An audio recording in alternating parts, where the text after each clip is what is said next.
introduction. Hi, I'm Dawn Loding. I'm a realtor at Epic Realty. And I'm Christian Ruiz, and I'm here we're at Gold Financial Studios, and we're here today to deliver a lovely podcast for you. Awesome. So we're going to start off with a couple questions. So Dawn, please tell us, why do you think that right now is a good time to buy? Oh my goodness. I've been a real estate agent for over 21 years. And so I've seen the market really do a lot of this over that time. But one thing I know that is certain is that the price of homes 20 years ago were down here and today they're up here. Absolutely. So yeah, over that time, there's been a lot of this, but it's still going up. Now let's fast forward to just about 2 years ago when we had buyers that would call in. We would be like, do you have cash? Because it's going to take cash. Like, we couldn't even get them into a home. We were so low on inventory in our area that we couldn't even get them into anything. And then, over the past 2 years, we've really watched the interest rates go up. We've watched the economy do whatever it's doing, depending on who you listen to, right? Yeah. But one thing is certain for me is that as a homeowner, I'm just grateful I got in the game. I have friends who don't have a house, they can't get into one for whatever reason. But once you get in the game, you can adjust later while your house is doing this. Make your payments on time, keep your credit good, and just be in the game. It's literally a game. It's the mortgage game. And yeah, absolutely. I tell people all the time, because house prices continue to go up, right now is the moment in time where the house prices are going to be the lowest that they're ever going to be in your life. So you might be sitting on the sidelines, thinking that, there's going to be a crash or that, you're waiting for the right opportunity. But the truth is that the right opportunity is now, because these homes are going to continue to go up in value. So the longer you wait to enter into the market to be in this game, the actually further back you're going to be, regardless of, the house prices surging, regardless of the interest rates. I'm telling people, if you buy right now and you just simply sit on the home for about a year, wait for these rates to come back down, the market's going to be saturated with buyers again, and that home value is going to surge once more. So, if you're waiting for the rates to come down, you're going to end up paying maybe 30, 40, 50K more for that exact same house that's for sale today. Or be up against the cash buyers again, because when the inventory is really low, they're buying. And so, and this is a great, for instance, my own son was moving to Texas last year, and it was right when the interest rate started going up. And he's like, Mom, I don't think I should buy. The interest rate's going up. I'm like, well, son, how much interest are you going to pay if you go ahead and lease a house? And he's like, what? 100%. I'm like, yeah, 100%. So why don't you go ahead and buy that home and let's watch it appreciate a little bit, and then you can adjust. Then you can refinance. Then you can rent it out. There's so many different things that you can do, but you just got to get in the game. The Monopoly game. Like, people are over there buying Boardwalk and Park Place, and I'm like, where's that $60 property? I want all of those properties until I can afford to get that property. I'm not just going to sit around and wait to get into the game. So absolutely, I'm always about get into the game, get the party started. Don't sit back and lease. You're paying 100% interest rate when you lease a house. So I have a lot of people tell me, they say, hey, it's a buyer's market. Can you explain what that means? It depends on who you're talking to, really.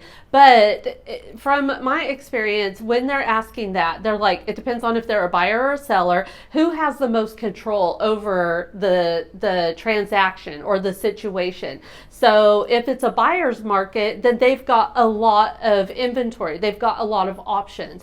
If it's a seller's market, they get to be really picky. They get to raise their price and hike it up. And so buyer's market is it's the time to buy. But right now it's really weird, and this is kind of what the economy and the interest rate and everything that's going on is. We've got multiple dings going on right now, and so buyers are fearful. And I'm doing a home buyer seminar once a month.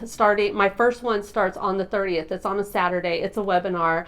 I'll have to get you the link. But I'm educating buyers on how to buy smart. So no matter what market we're in, it's a good time to buy, but you have to buy smart.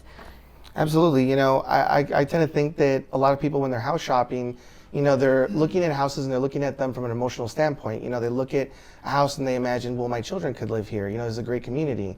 And a lot of people aren't looking at it like, oh, I could purchase this and make 50 grand over the next year. Yeah. You know, and so sometimes, you know, I really advocate to people, like, when you are house shopping, don't only look at the home as like a place to shelter your family, but look at it as like a financial vehicle to obtain wealth. You know, in this country, the number one market, the number one item that an American can purchase to upgrade and obtain wealth is purchasing real estate. Yeah. And that's the number one way that Americans have achieved wealth throughout the history of the United States. Because guess what? We're never going to not have real estate. We need more of it. As these families, as the population grows, we can't keep up. Yes, right now, you know, it's a little bit slow, but guess what? As soon as that interest rate starts coming down, you're not going to be able to buy anymore. Buy with the high interest rate, get in the game, and then you can have options when it's time to sell, and that's where you get your strategy together. But you know, I'm trying to teach my kids how to buy now and buy low. So if the interest rate's high, and you get qualified for $400,000, don't go spend $400,000. Go spend $2 million. And then whenever the interest rate comes down, then either, and this is my number one choice, is rent that out. Absolutely. No one wants to really be a landlord, but if you just do it for a few homes, you don't need to do 50. But if you can do that and you rent that out and it pays your mortgage and then some, hopefully, and then you go buy something else and you do that again and do it 3 times. You know, there's this program that we saw at one point, and I wanted to really get this down into some kind of a program that I could really offer my buyers and sellers. But I haven't done that yet. But it's like buy every 5 to 10 years and rent it out and do it again, and then you're set for retirement. Somebody else paid off all your real estate. There's a whole lot that I could say about that. You know, I have a lot of people that come to me and they're doing exactly that. You know, they buy a house one year, they rent it out and they get to another one. And there's a little unknown secret about this. And what it is as a banker, I'm constantly looking at people's tax returns. Mm-hmm. And people don't realize that there is a way to, you know, report taxes to where you don't pay any taxes, and you're still able to qualify for mortgages. And the way that you do that is by having multiple properties. Yeah. So if you own multiple properties and you're using it for rent, you can actually classify that as a business expense. You can depreciate your home. So let's say, for example, you make $100K at your regular W-2 job and you own 2 houses, and one of them's being rented and one of them you're living in it. You depreciate the house that's the investment property. So whenever you actually go to report your $100K of taxes, you could say, well, my house, because it was used for investments, took a $30,000 depreciation hit. So really, I lost $30,000 in a phantom expense, and you don't pay taxes on those $30,000. But when you come apply with me as a banker, and I look at your tax return, I can add those $30,000 back as income, because we know that borrower didn't truly lose that money.